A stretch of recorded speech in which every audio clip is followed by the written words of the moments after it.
let's get started with the discussion. Start करते हैं हम लोग।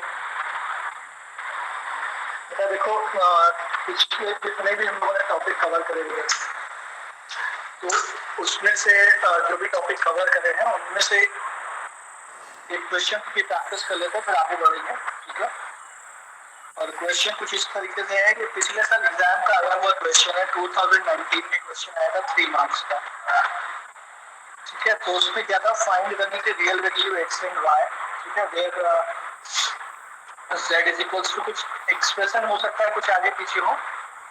ठीक है, 2 माइनस आएगा 3 प्लस 5 आएगा। ठीक है, अपॉन 2 माइनस आएगा।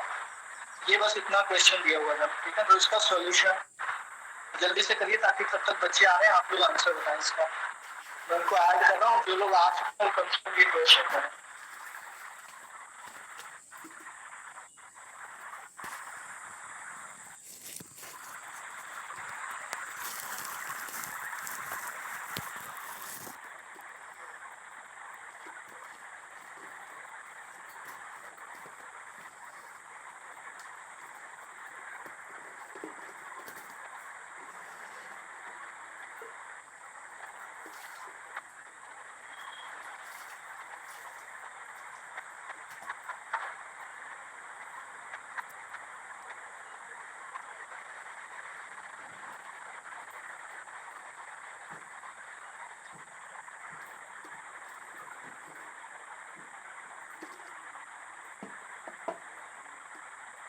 और अपना आंसर कमेंट बॉक्स, मतलब ये जो मैसेज बॉक्स है उसमें बताएं जल्दी से।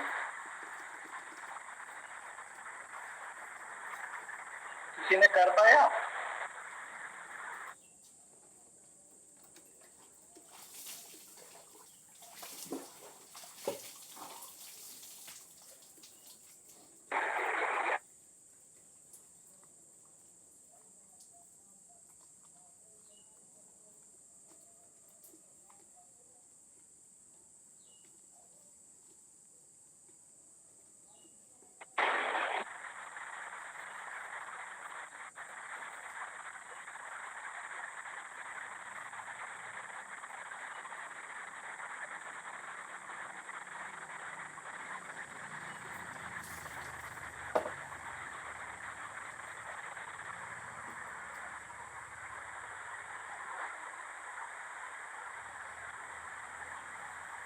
इतनी देर नहीं लगती आपको जितना टाइम लेना है।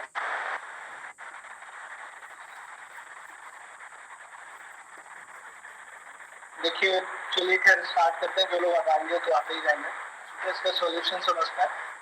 इसमें real values of x and y find करना है। हर कॉम्प्लेक्स नंबर जो है वो x प्लस आई वाई का फॉर्म है। Sir 1/5 x belongs to real value, y belongs to real value. ठीक है बेटा, अगर आपने निकाल लिया किसी ने तो अपना को देख लिया सही क्या है गलत। ठीक है, तो दोनों रियल वैल्यूज हैं। ठीक है, तो 3 प्लस 5 आएगा अपॉन 2 माइनस आएगा। अभी ये इस फॉर्म में नहीं लिखा हुआ है, आपको इस फॉर्म में कन्वर्ट करने के लिए, क्योंकि कोई डिवीजन तो होता नहीं है, आपको इस पे कॉन्जुगेट से मल्टीप्लाई करना पड़ेगा। मैंने उस दिन भी ट्रिक बताई थी। कॉन्जुगेट का मतलब होता है आई के सामने वाले का सिंबल चेंज कर देना। अब आपको बस मल्टीप्लाई करना है। तो पहले रियल का रियल में मल्टीप्लाई करोगे तो कितना आएगा 6, फिर माइनस कर दोगे इसको तो -5, फिर लिखोगे आई। ठीक है, फिर क्या करोगे, इस 5 का मल्टीप्लाई किसमें करोगे 2 में। ठीक है, तो जगह 10 प्लस इस आई का मल्टीप्लाई 3 में करोगे अपॉन ये a square minus b square हो गया, 2 का स्क्वायर माइनस आई का स्क्वायर। तो z इज इक्वल्स टू ऊपर तो हो गया 1 प्लस 13 आएगा अपॉन 5। ठीक है, नीचे आई स्क्वायर का वैल्यू क्या हो जाएगा, आई स्क्वायर का वैल्यू -1, तो माइनस माइनस प्लस हो जाएगा। तो z का जो वैल्यू आया वो आया 1/5 प्लस 13/5 आएगा। अब अगर इससे कंपेयर कर दोगे तो x का जो रियल वैल्यू है वो 1/5 है और y का जो रियल वैल्यू है वो 13/5 है।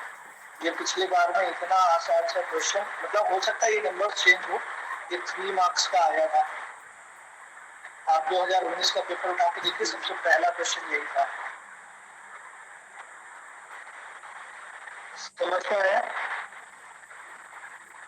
Yes sir.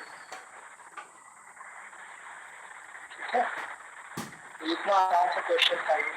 राइट, एक क्वेश्चन आपको जल्दी से और करें और फिर हम लोग आगे मूव करते हैं। क्वेश्चन कुछ ऐसा है बेटा, सेपरेट करने हैं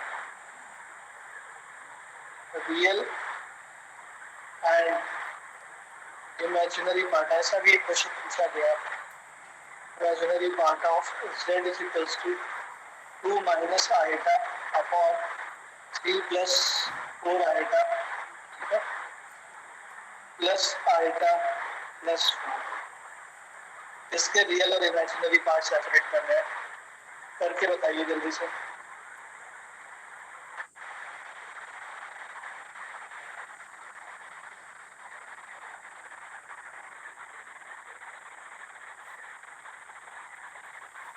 क्वेश्चन दिख रहा है सभी को?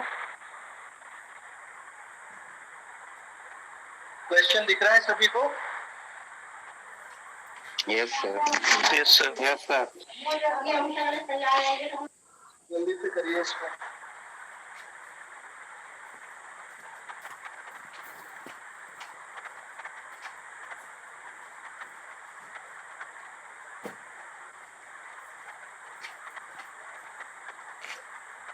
बेटा कम से कम देखो आप लोग कुछ तो पढ़ रहे हैं कि बिल्कुल ही नहीं पढ़ रहे हैं।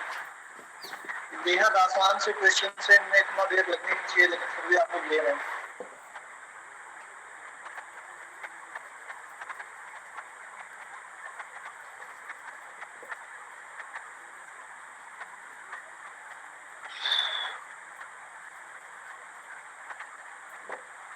टू माइनस आएगा और 3 प्लस 4 आएगा, ये सिंप्लीफाई होकर के क्या आया तो बताएगा?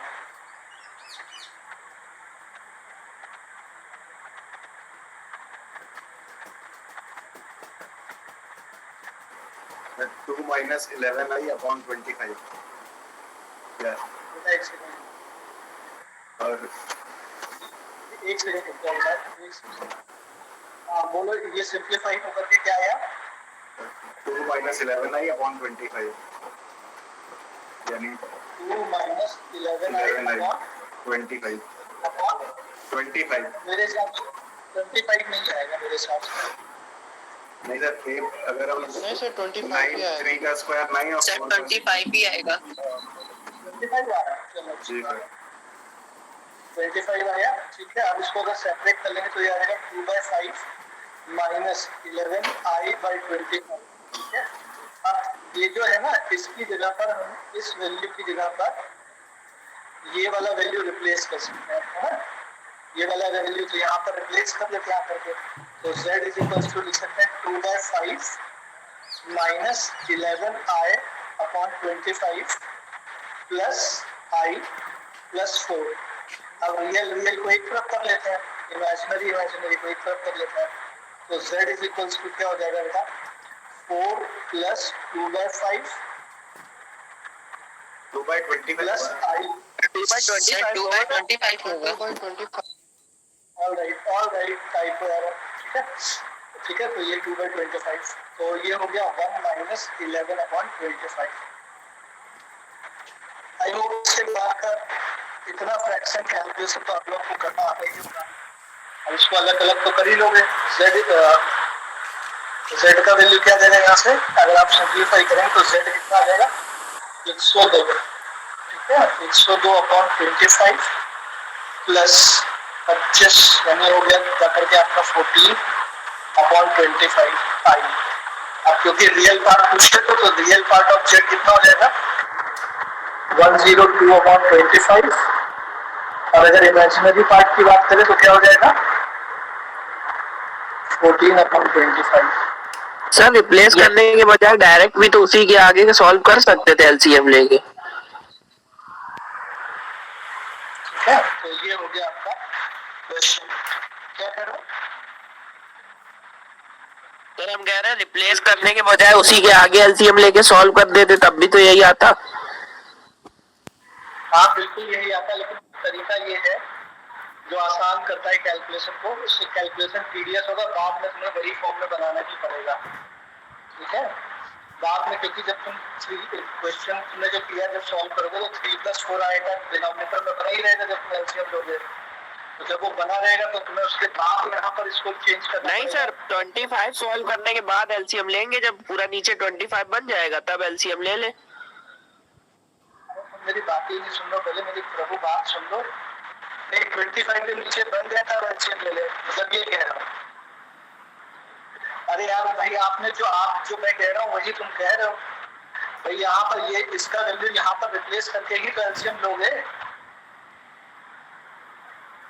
सर ये जो लिखा हुआ था 25, तो सर हम पूछ रहे हैं कि डायरेक्ट कॉन्जुगेट से क्वेश्चन में ही मल्टीप्लाई कर दें जैसा क्वेश्चन लिखा है। अगर इसको अलग ना करें, इतना पार्ट अलग ना करें, 2 - i अपॉन 3 + 4i, इतने पार्ट को अलग सॉल्व ना करके उसी में सॉल्व कर दें। तुम पता नहीं क्या बात कर रहे हो बेटा, तुम सब चीजें रहो। तुम जानते हो, तुम बेटा देखो, एक चीज होती है पूछना और एक चीज होती है जबरदस्ती का पूछना। जो मैं बता रहा हूँ ये बेस्ट टेक्निक है। किसी भी एक्सप्रेशन को सॉल्व करने के एक से ज्यादा तरीके होते हैं, ठीक है। अगर आपको प्रीवियस तरीका पढ़ी तो समझ में आता है, कठिन समझ, अगर आप कठिन जा सकते हैं। सर ये गलत भी तो बोला है सर, आपने बताया था कि कभी इसका आंसर आप लोग आपस में डिस्कशन ना करें बेटा। मैं आपको अभी जानता नहीं कौन कैसे क्वेश्चन कर रहा है। मैं एक सेकंड इनके क्वेश्चन का आंसर कर दूं, फिर उसके बाद आता हूं, ठीक है। एक सेकंड रुक जाओ, क्योंकि हो सकता है एबिलिटी लोग दुविधा हो दिमाग में, रहनी नहीं चाहिए, ठीक है। मैं हालांकि ये चीज मैं एक दिन और भी आपको समझाता हूँ, लेकिन फिर भी वापस से मेरे को बताने में कोई बुराई नहीं है अगर आपके दिमाग में किसी तरह का डाउट है। बेटा अगर आप इसका एलसीएम ले लोगे यहाँ से, ठीक है, इसको सॉल्व करने का एक ही तरीका है कि एलसीएम में 3+4 आएगा। अब सोचो 3+4 आएगा, इसमें इसका मल्टीप्लाई, फिर 3+ आएगा का इसमें मल्टीप्लाई, फिर इसमें मल्टीप्लाई, ये इंडिविजुअल टर्म्स है। तो एक बड़ा सा एक्सप्रेशन न्यूमरेटर में आएगा, ठीक है। और फिर ये वाला फॉर्म फिर ऐसे ही बना रहेगा। फिर वापस से आपको इसमें कॉन्जुगेट से मल्टीप्लाई करके फिर से आपको z = भाई ये तो डिनोमिनेटर में नहीं रह सकता ना, डिनोमिनेटर में तो आपका अगेन वैल्यू चाहिए, तो फिर से तुम्हें वही कॉन्जुगेट से मल्टीप्लाई करना पड़ेगा। तो पहले तो मल्टीप्लाई किया, फिर वापस वहीं पर आ गए। उससे आसान है कि पहले भाई अगर कहीं पर ऐसे लिखा है, मान लो 10/2 लिखा हुआ है, +7 + 8 लिखा हुआ है, तो आसान ये रहेगा कि 2 एलसीएम ले लो, फिर उसके बाद इसको लिखो पहले कि 10, फिर इसको लिखो 14, फिर इसको 16, फिर सॉल्व करो तो भी आंसर वही आएगा। और समझदार बच्चे ने इसको 5 से काटा, मतलब इसको सॉल्व कर लिया, ठीक है। 7, 5, 12, 8, 20 बताया, और यहाँ से 40/2 वो भी 20 आएगा। तो चॉइस तुम्हारा है, तुम कैसे भी कर सकते हो। नहीं सर, हम ये जो स्टेप आपने लिखा सर, ये यहीं पे जो आप रफ कर रहे हैं, अगर हम यहाँ पे ही कॉन्जुगेट से मल्टीप्लाई कर देते पहले तो नीचे बन जाता 25, फिर हम एलसीएम ले लेते। एक सेकंड सोचो तो, एक सेकंड मैं फिर से लिखता हूँ, क्या कह रहे हो तुम। फर्जी का बेटा, ये फर्जी का डिस्कशन हो रहा है, तुम कुछ समझ रहे हो गया है ना। तो क्वेश्चन इज ऑलरेडी सॉल्व। अब ये डिस्कशन इसलिए हो रहा है कि तुम एक्सप्रेशन को सॉल्व करने के लिए पता नहीं अजीब सा तरीका कुछ हो रहा हो, मतलब वो है सही, लेकिन ये फर्जी के डिस्कशन में ही टाइम जा रहा है। ये है i+4, तो तुम क्या कह रहे हो बताओ मेरे को। सर हम कह रहे हैं कि अगर यहाँ पे कॉन्जुगेट से पहले मल्टीप्लाई कर दे, मल्टीप्लाई डिवाइड, हाँ, तो यहाँ पर बन गया जो भी एक्सप्रेशन सॉल्व करके 2 - i का, ठीक है, 3 - 4 i का अपॉन 25 + i+4, ये कह रहे हो ना, ऐसे लिख ले। यस सर, फिर एलसीएम ले ले तो रिप्लेस नहीं करना पड़ेगा बार बार। शानदार, वही बात करने लगी भैया, तुम धन्य हो। तुम तो जो भी जिसने भी क्वेश्चन पूछा, मैं नाम नहीं देख रहा हूँ, धन्य हो। रिप्लेस करने का मतलब क्या है, तो वहां से कुछ अलग से कुछ कर दिया है क्या, वो वैल्यू तो रखी उसकी। नहीं सर, वो कह रहे थे कि अलग सॉल्व किया था ना, इसलिए पूछ रहे थे। हाँ नहीं, मैं समझ गया बेटा, तुम्हारी समझदारी मैं समझ गया। ये कह रहे हैं, समझिए बेटा क्लास, ये कह रहे हैं कि सर x + y = अगर 4 लिखा है, अगर मैंने यहाँ पर लिख दिया x = 4 - y, तो ये कह रहे नहीं सर यहीं पर लिख दीजिए y = लिख दीजिए x = लिख दीजिए 4 माइनस, या सॉरी y = लिख लीजिए 4 - x। मतलब मैंने ये लिख दिया, ये कह रहे नहीं सर ये लिख लीजिए। अरे प्रभु वही लिखा हुआ है, क्या क्वेश्चन पूछ रहे हो तुम, टाइम बर्बाद कर रहे हो। क्वेश्चन इससे तुम टीचर की नजरों में होगा ही ध्यान रखो, और नीचे ढंग के क्वेश्चन पूछो। तो बिल्कुल अच्छा। अरे कुछ करा थोड़ा ना, हमने रिप्लेस करने का मतलब यहाँ पर रिप्लेसमेंट थोड़ा ना, हमने इसको कहीं अलग से सॉल्व करके देख लिया, कहीं अलग से सॉल्व करके देख लिया क्योंकि हम कभी भी कोई भी एक्सप्रेशन सॉल्व करते हैं इसको रिप्लेस थोड़ा ना, इसको अलग से कहीं सॉल्व कर लिया। अब वो सॉल्व करने के बाद यहाँ पर रख दिया, तो तुम ना रख करके तुम एलसीएम ना लेकर के ऐसे लिख लो पहले। सर जैसे आपने किया है जिस तरह, उस तरह में जो चेक करने वाला का उसे भी समझ में आएगा। अरे वो जो भी है ठीक है, चलो समझ में आएगा, वो होगा मतलब। अब ये और कैलकुलेशन टीडीएस ही करेंगे, एलसीएम भी लेंगे। अरे तब एलसीएम तब लोग जब एक्सप्रेशन सिंपलीफाई 25 एलसीएम लोग अगर मान लो तो 25 लोग तो फिर 25 इसमें गुणा करोगे कि नहीं करोगे? घूम फिर के करना वही पड़ेगा बस। नहीं और कठिन कर लोगे, मैं आसान चीज बता रहा हूँ, तेरा नहीं सके कठिन वाला सही है भाई तुमने 2 माइनस आइटा किया, ठीक है, और 3 माइनस 4 आइटा किया अपॉन 25 लिखा प्लस आई प्लस 4 लिखा।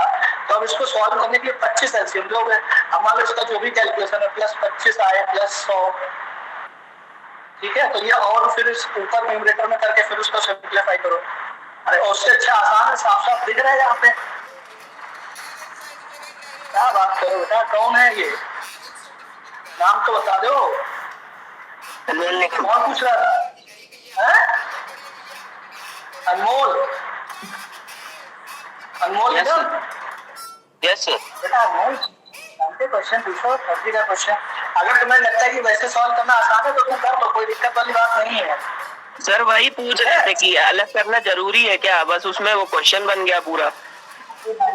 अलग थोड़ा में जरूरी है क्या? वो तो हो ही जाएगा। मतलब इसमें ये समझ में नहीं आ रहा कि अलग करना जरूरी क्वेश्चन क्या है इसमें।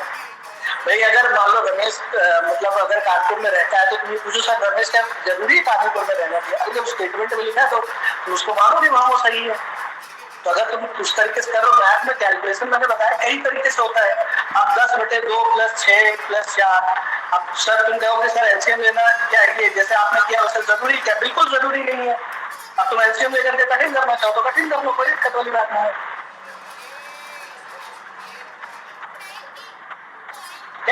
तो कठिन ना करें, कैलकुलेशन आसान रखे। जितनी चीजें आसान रखोगे उतना आसान होगा कैलकुलेशन। और यहाँ पर आती है बेसिक पे बात, समझ लो। जब आपके 10th और मतलब जब 7th और 8th में ये कैलकुलेशन सिखाए जाते हैं तो आप क्या करते हैं, रट लेते हैं, आप सॉल्व नहीं करते हैं। हमेशा याद रखना, अगर इंडिविजुअल टर्म आसानी के साथ में सिंप्लीफाई हो रहा है तो हमें फ्रैक्शंस अवॉइड करने होते हैं कैलकुलेशन में, ये याद रखना। जब हमारे लोगों में टीचर्स पढ़ाते तो हमेशा कहते थे बेटा फ्रैक्शन अवॉइड करो। अब यहाँ से क्या हो रहा है, फ्रैक्शन, अब यहाँ पर फ्रैक्शन बन जरूर रहा है लेकिन इंडिविजुअल टर्म तो सॉल्व हो जा रहा है ना। तो हम लोगों ने उसको आसानी के साथ सिंप्लीफाई कर लिया। अब जैसे तुम्हें समझ में वैसे तुम कर सकते हो। मेरे हिसाब से मैंने अपने आपके क्वेश्चन का आंसर कर दिया। Next we will move ahead. मतलब इस तरह के क्वेश्चंस बन जाते हैं, बेटा ध्यान रखिएगा, है ना। ठीक है, इस तरह के क्वेश्चंस बन जाते हैं जहाँ पर आपको मतलब एक्स और वाई की वैल्यू पूछ लेता है। कभी कभी वो आपसे कहेगा रियल और इमेजिनरी पार्ट अलग करो, तो मोर और लेस दोनों एक ही बार बात कर रहा है। तो इस तरह के क्वेश्चंस बन जाते हैं, तो बहुत आसान से क्वेश्चंस होते हैं। आपको मैंने सारे पढ़ाई दिए, ऑपरेशंस, मल्टीप्लाई कैसे करते हैं, डिवाइड कैसे करते हैं, कॉन्जुगेट कैसे निकालते हैं, ये सारे मैंने आपको करा दिए। तो आसानी के साथ में आप टैकल कर पाएंगे। एक और टर्मिनोलॉजी में पढ़ा दूं, मतलब 2 इंपॉर्टेंट कॉन्सेप्ट और पढ़ा दूं, उसके बाद कॉम्प्लेक्स नंबर का आप चैप्टर करने लायक हो जाएंगे। ठीक है, उसके बाद मैं आपको असाइनमेंट दे सकता हूँ, ठीक है, करने के लिए। तो आइए अब हम लोग बात करते हैं 2 इंपॉर्टेंट कंसेप्ट और इसके डिस्कस कर लेते हैं, फिर उसके बाद आगे बढ़ेंगे। और वो इंपॉर्टेंट कंसेप्ट है बेटा, ठीक है, वो है modulus and argument of complex number. Alright, आप सभी लोग रेडी हैं? स्टार्ट करूं मैं? Yes sir. चलिए सबसे पहले मॉड्यूलस, आइए मॉड्यूलस ऑफ कॉम्प्लेक्स नंबर देखते हैं। ठीक है, सबसे पहले मॉड्यूलस देखते हैं। तो सबसे पहले समझ लेते हैं कि इसको रिप्रेजेंट कैसे करना होगा। देखो कोई भी कॉम्प्लेक्स नंबर है उसके मॉड्यूलस को हम जैसे मॉड लगाते हैं वैसे ही कर देंगे। मॉड के अंदर रख देंगे, रिप्रेजेंट इसको ऐसे करेंगे। ठीक है, दूसरा ये मॉड्यूलस होता क्या है, अगर इसकी डेफिनेशन के बारे में जाए तो ये डिस्टेंस फ्रॉम द ओरिजिन होता है। डिस्टेंस फ्रॉम ओरिजिन होता है। ठीक है। अब डिस्टेंस आ गया, ओरिजिन आ गया, तो कहीं ना कहीं हमारा डायग्राम आ गया। ठीक है, अब इसको समझते हैं, कैसे समझेंगे हम लोग। तो एक एग्जांपल लेते हैं। जैसे फॉर एग्जांपल हम लोगों ने बेटा ले लिया एक complex number z is equals to x plus iota y. Alright, z plus iota y को ले लिया हम लोगों ने कॉम्प्लेक्स नंबर। अब इसको प्लेन पे प्लॉट करते हैं। आई होप सभी को प्लॉटिंग समझ में आ चुकी है, वो प्लॉट करना जानते हैं। ये x, ठीक है, तो ये x पर कितना, रियल एक्सिस पर कितना चलेगा बताइए कोई। रियल एक्सिस पर कितना चलेगा? 1, वेरी गुड। पढ़ाई तो बिल्कुल कभी लग रहा बहुत दिन से बिल्कुल दिमाग खोला ही नहीं है। इस एक्सिस पर y 0 होता है और यहाँ पर दूसरा, यहाँ पर चलेगा y, इमेजिनरी में कितना चलेगा y, तो ये हो जाएगा 0, y। अब इन दोनों पॉइंट को डॉट डॉट करके मिलाओ और जो इंटरसेक्शन पॉइंट आएगा p is equals to x, y। ये जो पॉइंट है ये रिप्रेजेंट कर रहा है इस कॉम्प्लेक्स नंबर को। ये जो पॉइंट p है, ठीक है, x, y, ये रिप्रेजेंट कर रहा है complex number z is equals to x plus i y को। अब इस पॉइंट का जो डिस्टेंस है वो ओरिजिन से कितना है, ठीक है, यही हमारा, इसको मान लेते हैं r, यही जो डिस्टेंस है यही हमारा मॉड्यूलस कहलाता है। तो ओरिजिन के सभी को पता होगा, आई होप कि ओरिजिन के कोऑर्डिनेट 0, 0 होते हैं। ठीक है, तो डिस्टेंस फॉर्मूला लगाते हैं ओपी निकालने के लिए, OP is equals to r। तो डिस्टेंस फॉर्मूला लगाओगे तो क्या होगा, x माइनस 0 का स्क्वायर प्लस y माइनस 0 का स्क्वायर। ठीक है, ये क्या हो जाएगा, x square plus y square. Alright, ये हो गया जाकर के आपका डिस्टेंस। इसी डिस्टेंस को हम लोग क्या बोलते हैं, इस z का मॉड बोलते हैं। तो मॉड ऑफ z का फॉर्मूला क्या हो जाएगा, under root x square plus y square.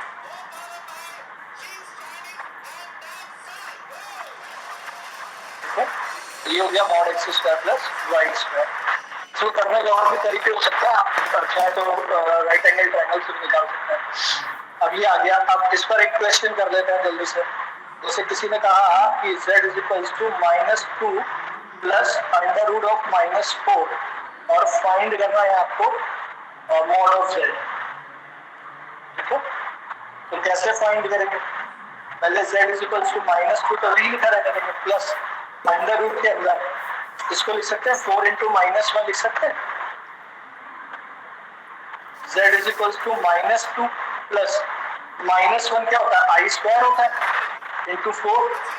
तो z इज इक्वल्स टू क्या हो जाएगा, -2 आई स्क्वायर का स्क्वायर रूट क्या होता है, आई, और इसका क्या हो जाएगा 2 इंटू आई हो गया। अब यहाँ से इसका मॉड निकालना है, तो मॉड में क्या होता है, एक्स स्क्वायर, एक्स कितना है -2, वाई कितना है 2, फिर कितना हो गया 4 प्लस 4 यानी अंडर रूट 8। अंडर रूट 8 को क्या लिख सकते हैं, 2√2। ठीक है, तो मॉड ऑफ z का वैल्यू कितना आ गया, 2√2।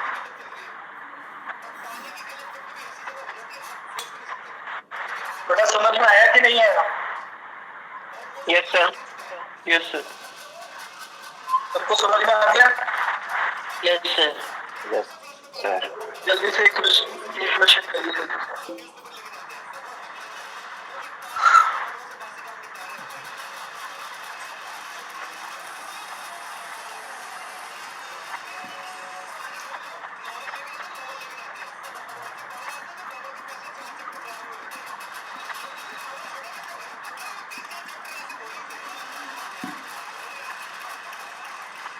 बताइए इसका सॉल्यूशन।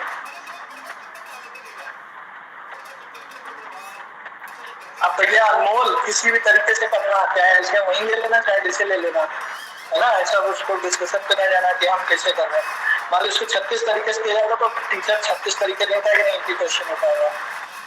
ठीक है, यस, तो कौन है 1 + 2 आई लिखा है? हाँ 1 + 2 आएगा डिनोमिनेटर में।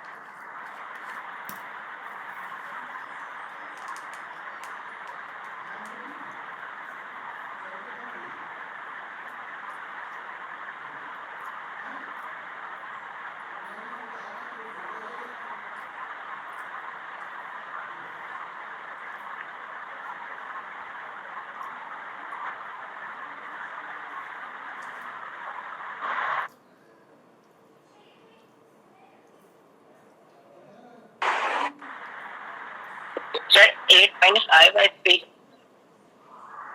अच्छा और वो होता है एक से मैसेज में sir wait sir mode object बताना है हाँ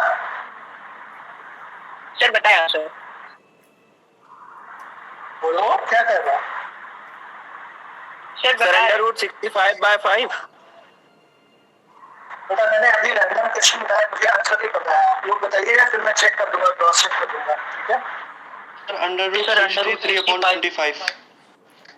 देखो चलो एक बार क्रॉस चेक लेते हैं, अपना अपना आंसर रख लीजिए आप लोग, ठीक है। मैं डायरेक्ट थोड़ा सा करता हूँ, इस पे तो मॉडुलस नहीं लगा सकते डायरेक्ट, अभी तो मैं a प्लस आई का फॉर्म बनाना पड़ेगा, तो इसमें कॉन्जुगेट से मल्टीप्लाई करेंगे, क्या कॉन्जुगेट मल्टीप्लाई होगा 1 माइनस 2 आएगा, आई के आगे वाला ही साइन चेंज होता है, तो 1 माइनस 2 आएगा, ठीक है। तो z इज इक्वल्स टू क्या हो जाएगा अपना, पहले तो रियल से रियल का मल्टीप्लाई हुआ, ये हो गया 2 और फिर इमेजिनरी का इमेजिनरी माइनस, ये प्लस हो जाएगा 6, ठीक है, प्लस आएगा, फिर क्या हो जाएगा 3, ठीक है, और यहाँ से क्या हो जाएगा 3 और यहाँ से हो जाएगा माइनस कितना 4, अपॉन में कितना हो जाएगा बेटा 1 प्लस 4 हो जाएगा एक तरीके से, तो z इज इक्वल टू बेटा कितना आ जाएगा 8 प्लस 8 माइनस अपॉन 4, यही हो जाएगा 5, सॉरी यहाँ से क्या हो जाएगा 5, ठीक है, यही आ रहा है सभी का। Yes sir. Yes sir. Yes sir. ठीक है, तो अब यहाँ से हम मॉड ऑफ z निकालना है, अब वो तुम जो भी जैसे भी निकालना चाहो निकाल लो, मॉड ऑफ z निकालना तो 8/5 का होल स्क्वायर प्लस 1 माइनस 1/5 का होल स्क्वायर, ठीक है। अब स्क्वायर रूट के अंदर ये हो गया 64, ये हो गया 25 प्लस ये हो गया 1, ये हो गया 25, हाँ तो 65 टेलर तो खुद ही देती दुकान, तो उसमें करना क्या है ये तो बताओ, कि डेली करानी। तो ये हो गया बेटा कितना, कोई कौन किसको हटा देते हैं तभी अगली बार से नहीं, चाहे जो कुछ है आपका लेक्चर अभी नहीं देना चाहिए, ऐसी क्लास में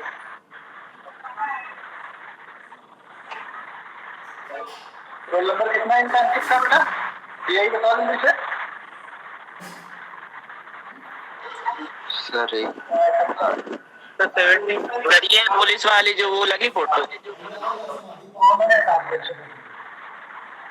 ठीक है, तो जानबूझ करके माइक खोल करके बात की है ना, ये समझो ये कुछ बच्चे ऐसे होते हैं बेटा, ये चीज याद रखना, जो मतलब इस तरह का कूल बनता है वो कूल नहीं बन रहा है, वो आपको डिस्ट्रैक्ट कर रहा है, उसका खुद का तो मन लग नहीं रहा है, वो दूसरों का उसका मन नहीं लग नहीं रहा, आप आंसर दे रहे हो तो उसके अंदर चिड़ सी हो रही है, ऐसे लोगों के अंदर चिड़ सी होती है, यार ये कैसे पढ़ ले रहा है, तो माइक खोल करके वो डिस्टर्ब करना शुरू कर देते हैं, ऐसे बच्चों को तुरंत निकालो, वो तुम हम नहीं चाहते तुम्हारी पढ़ाई या करो बेटा, आप लोगों का आंसर यही आ रहा है सभी का।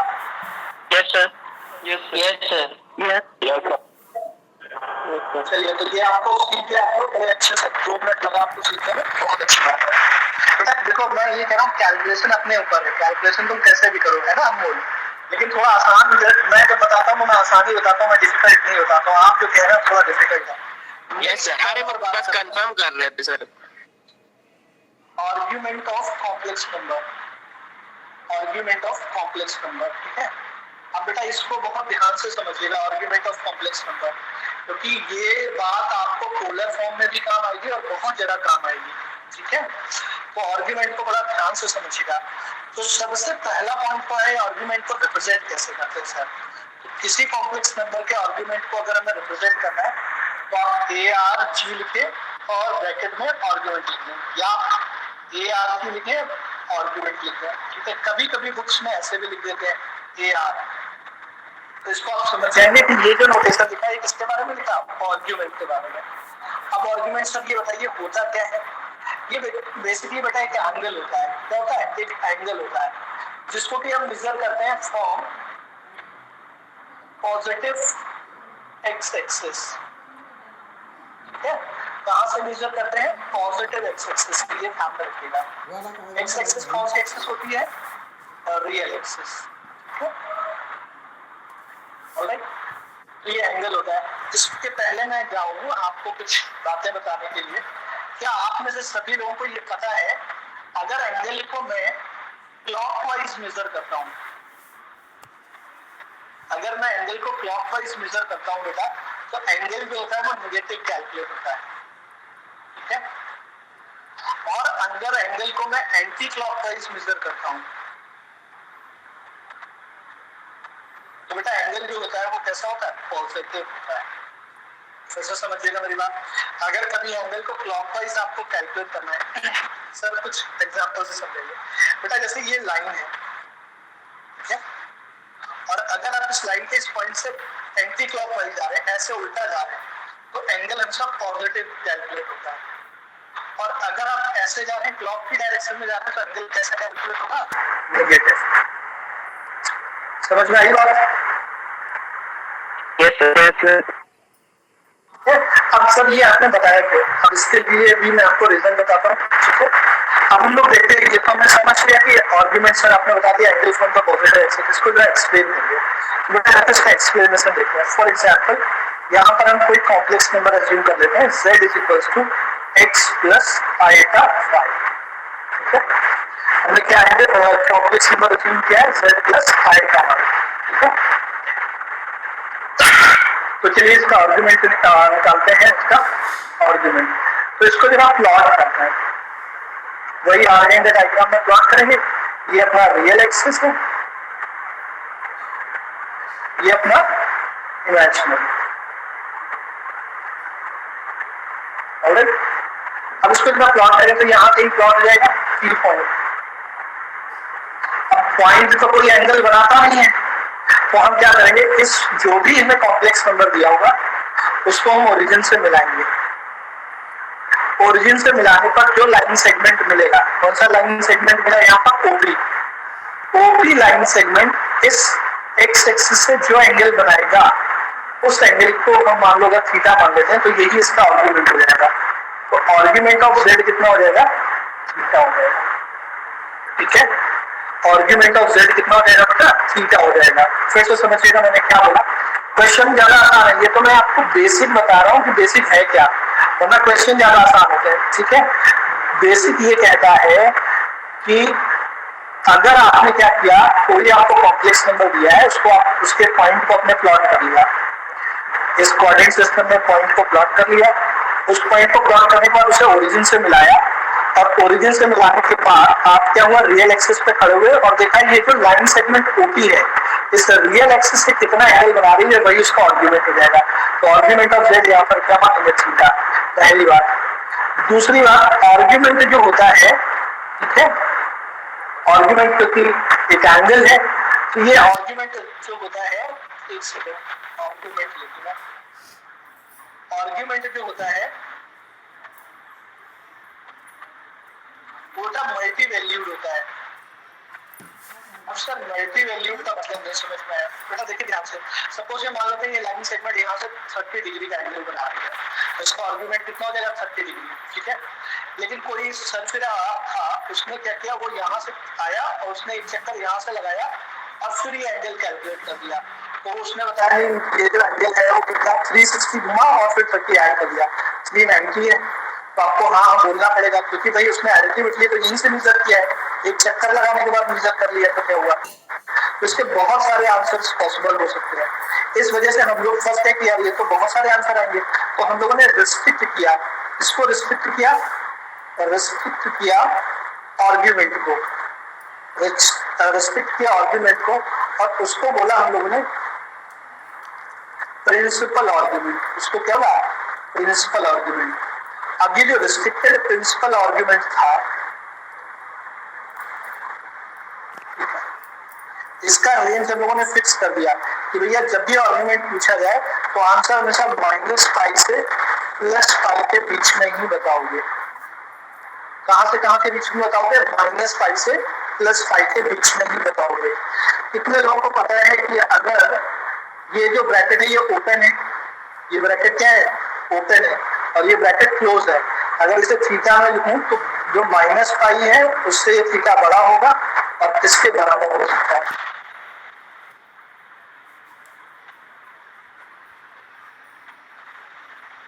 बेटा बात समझ में आ रही है कि नहीं आ रही है? Yes sir. मैंने ये बोला कि आर्गुमेंट जो है वो यहाँ से बनाया हुआ एंगल है। कोई एक चक्कर लगा के आंसर बताए, कोई 2 चक्कर लगा के आंसर बताए, कोई 150 चक्कर लगा के आंसर बताए, तो आंसर सभी के सही माने जाएंगे।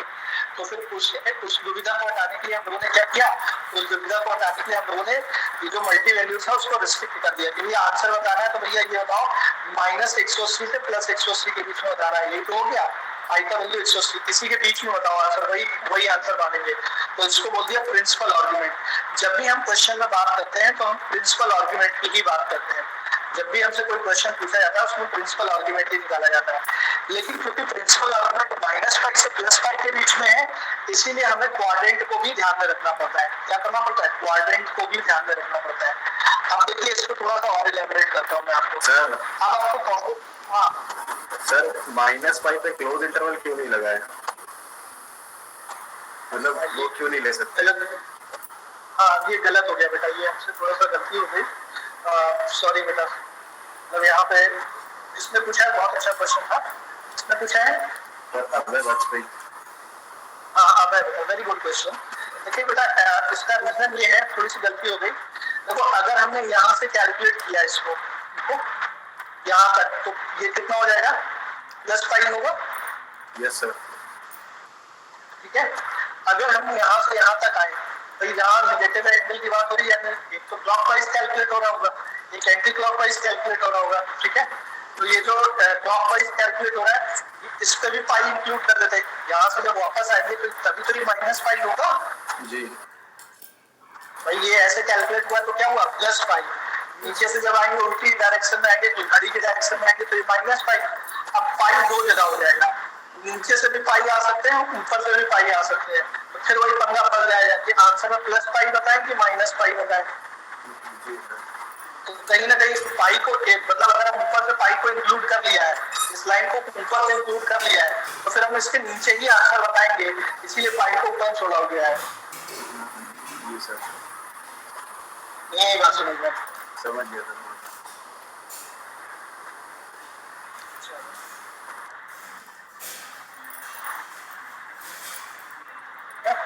चलिए अब क्योंकि यहाँ पर मैं एक्चुअली में बेसिक बता सकता हूँ, लेकिन वो थोड़ा सा कंफ्यूजन हो जाएगा। मैं आपको ये बता दूं, क्योंकि आर्गुमेंट का एक रेंज फिक्स होता है। ठीक है, चलो अच्छा मैं बता ही देता हूँ। चलो इसको क्वाड्रेंट वाइज में आपको सब एक्सप्लेन कर देता हूँ। जैसे मान लो अगर फर्स्ट क्वाड्रेंट की बात करते हैं, आर्गुमेंट हर क्वाड्रेंट में अलग अलग निकलते हैं। ठीक है, ये ध्यान रखिएगा।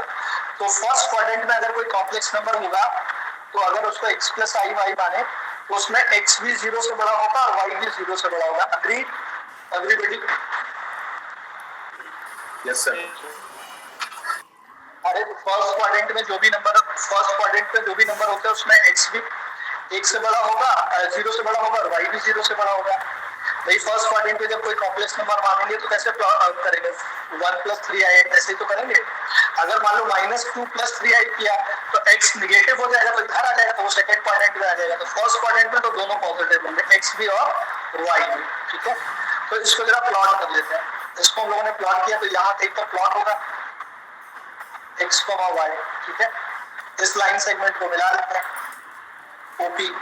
अब इससे इस पे परपेंडिकुलर ड्रॉप कर लेते हैं। इस पॉइंट को लेट से A है, ये एंगल 90 डिग्री हो गया, इसको थीटा मान लिया। अब ये वाला डिस्टेंस तो हो गया आपका y, ये वाला डिस्टेंस आपका कितना हो गया? y। हुआ कि नहीं हुआ y? सर y कैसे हुआ? अरे गौर से देखो, यहाँ से यहाँ तक हम लोग कितना चले थे? y ही चले थे।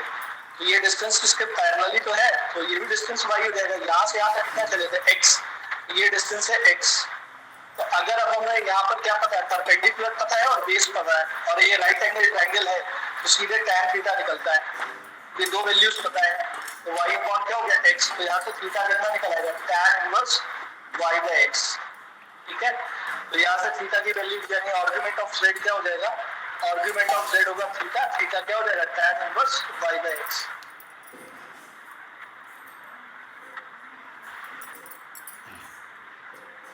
बच्चा समझ में आया कि नहीं आया? Yes sir. समझ में आया? तो एक क्वेश्चन से बता देता हूँ। जैसे मान लो किसी क्वेश्चन वाले ने दिया मेरे को, क्वेश्चन वाले ने दिया कि भाई z = 1 + i है। क्वेश्चन वाले ने दिया कि 1 प्लस आएगा और कहा आर्ग्यूमेंट ऑफ जेड फाइंड करो। तो मैं क्या करूंगा, सबसे पहले ये देखूंगा कि इसके पॉइंट निकालूंगा, इसका पॉइंट निकालूंगा। तो पॉइंट क्या क्या बनेगा, 1,1 कम से कम पॉइंट तो देख लोगे। अब जैसे 1,1 देखा तो किस क्वाड्रेंट में है, फर्स्ट क्वाड्रेंट में, ठीक है, फर्स्ट क्वाड्रेंट में। अब फर्स्ट क्वाड्रेंट में जो आर्ग्यूमेंट होता है वो tan inverse y by x होता है। तो सीधे theta is equal to tan inverse y कितना है, इसमें ये x है और ये y है, तो 1/1 हो गया। तो कितना हो गया, tan इनवर्स 1 इज 5/4। तो आर्ग्यूमेंट क्या आ जाएगा, 5/4। आया समझ में, ये समझ में आया कि नहीं आया? ठीक है, अब दूसरा देखते हैं सेकेंड क्वाड्रेंट में।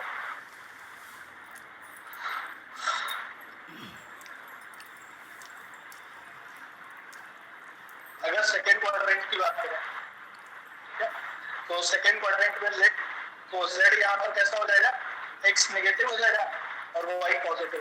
तो x जो होगा वो 0 से छोटा होगा, y 0 से बड़ा होगा। सेकेंड क्वाड्रेंट में यही तो आएगा, यहाँ कहीं पर आएगा जो माइनस एक्स y, और इस साइड चलते तो x नेगेटिव होता है। आ रही है बात समझ में? Yes sir. इस लाइन सेगमेंट को मिला लो, ये ओपी हो गया, ठीक है।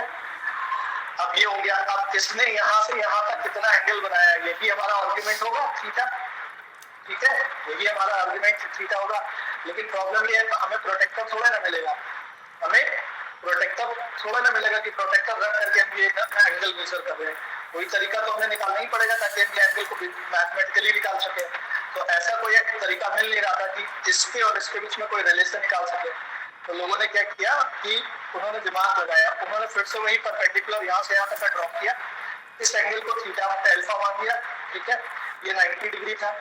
ये वाला डिस्टेंस आपको सभी को पता ही होगा, ये परपेंडिकुलर डिस्टेंस है, ये आपका क्या है, y है।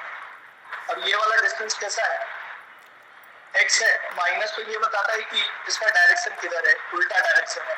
हालांकि अगर आप यहाँ ओरिजिन है और आप इस साइड 3 किलोमीटर चले और इस साइड 3 किलोमीटर चले, तो -3 नहीं, -3 ये बताएगा कि इसका डायरेक्शन उल्टा है। चले तो आप भी इधर ही 3 हो, तो मैग्नीट्यूड तो इसका 3 ही है, ठीक है।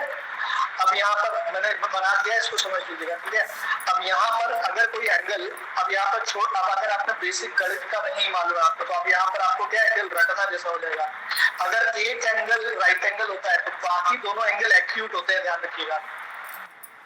एक एंगल, ध्यान से सुनना मेरी बात, अगर एक एंगल राइट एंगल है तो किसी भी ट्रायंगल में बाकी दोनों एंगल एक्यूट होते हैं, 90 से छोटे। बेटा ये बात मालूम है कि नहीं मालूम है आपको? Yes sir. अगर एक त्रिभुज में एक निम्न सुन, अगर एक त्रिभुज में एक समकोण है तो बाकी दोनों न्यून कोण होंगे।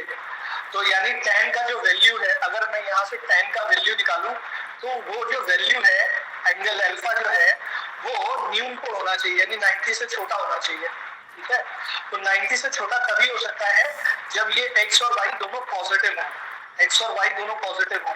अगर इन दोनों में से एक नेगेटिव हो गया, मान लो सिर्फ 1 और -1 का सिचुएशन ले लें, तो 135 डिग्री पे बनता है जाता है, तो 135 को ट्रायंगल को एक्सीड कर जाएगा, तो इन दोनों को पॉजिटिव बनाना पड़ेगा। तो यहाँ से अगर हम tan अल्फा का वैल्यू जब हम निकाले तो हम क्या करें, जानबूझ करके tan अल्फा को क्या करें, y upon mod of x कर दे। मॉड करने से क्या होगा, ये पॉजिटिव हो जाएगा, ठीक है।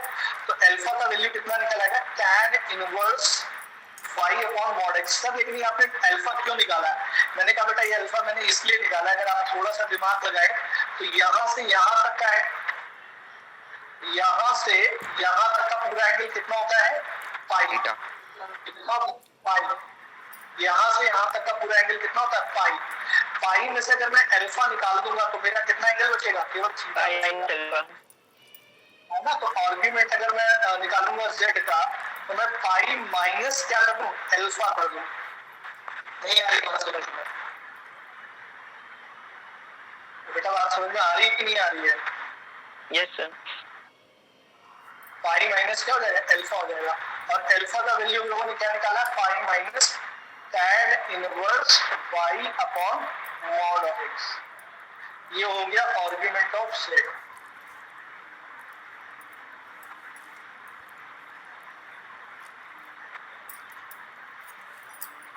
बच्चा समझ में आया कि नहीं आया? सर एक्स मॉड में क्यों रखा गया? बेटा यही मैं बता रहा था, आपने ध्यान से नहीं सुना। मैं यही बता रहा था मॉड में इसलिए रखा गया, एक सेकंड।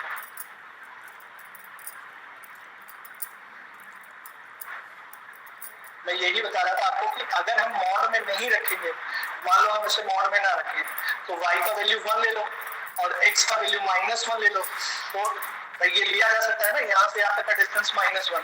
तो सिंपलीफाई करके क्या आ जाएगा? देखो सोचो, अल्फा पे tan इनवर्स 1 अपॉन -1 दिया, ये -1 हो गया, tan इनवर्स -1 और tan इनवर्स -1 होता है 135 डिग्री, और 135 90 से बड़ा हो गया। ये एंगल कभी 90 से बड़ा नहीं हो सकता है। अब 90 से tan का अच्छा वैल्यू सोचो, tan की वैल्यू 90 तक ही क्या रहती है? पॉजिटिव रहती है। 90 तक x और y दोनों कैसे रहते हैं? पॉजिटिव ही रहते हैं। नहीं आ रही बात समझ में? आ गया सर, आ गया। ठीक है, तो ये ध्यान में रखिएगा। तो हमने क्या किया, इसको इसी वजह से हमने क्या किया, इसको मॉड में ले लिया सर। अब लेकिन हमने अभी भी नहीं समझ में क्वेश्चन उठाइए, तो क्वेश्चन से ज्यादा समझ में आएगा। देखो सीधे क्वेश्चन से कर देते हैं।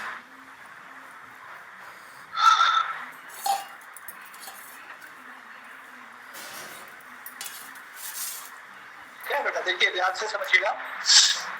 देखिए क्वेश्चन वाला ने कहा कि z is equals to 1 minus आएगा और आर्गुमेंट ऑफ z फाइंड करो। ठीक है, तो पहले शुरुआत में तो आप फंडामेंटल से करो, बाद में आपको रट जाएगा, तो आपको करने की जरूरत नहीं है। तो सबसे पहले तो इसको पॉइंट निकालो। इसका पॉइंट क्या है बेटा बताओ? 1 और -1। ठीक है, तो सबसे पहले इससे क्या निकालेंगे? अल्फा निकालेंगे। अल्फा क्या होता है? tan इनवर्स 1 अपॉन -1 का मॉड। ठीक है, तो अल्फा इज इक्वल टू कितना हो गया? tan इनवर्स, बताओ कितना हो गया? नीचे वाला भी 1 हो गया, तो tan इनवर्स 1 हो गया।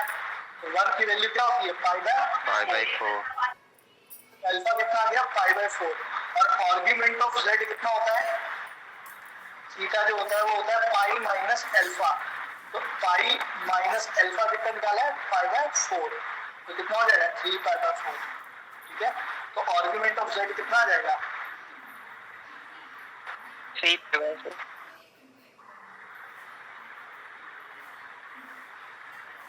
अभी आप लोगों को लगता है कि हम लोगों ने कुछ गलती की है? सर y नेगेटिव है इसमें। Yes sir, yes sir.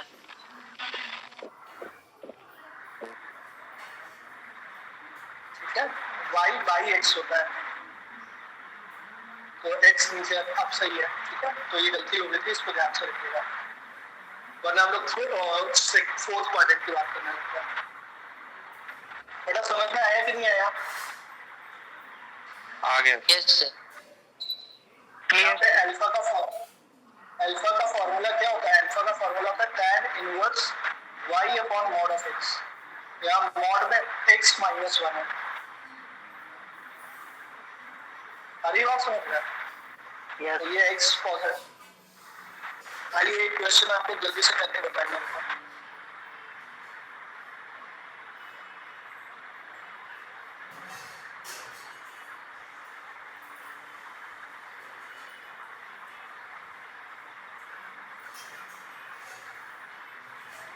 बताओ इसको।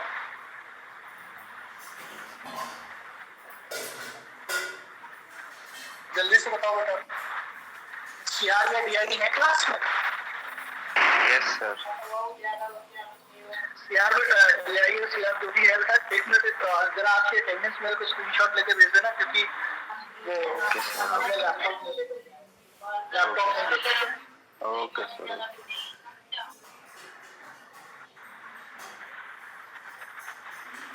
सर 2π/3। सर 2/3। 2π/3। Yes sir. ठीक है, बिल्कुल सही है। 2π/3 आएगा। चलो आप लोगों ने बात को पकड़ लिया, बहुत बेहद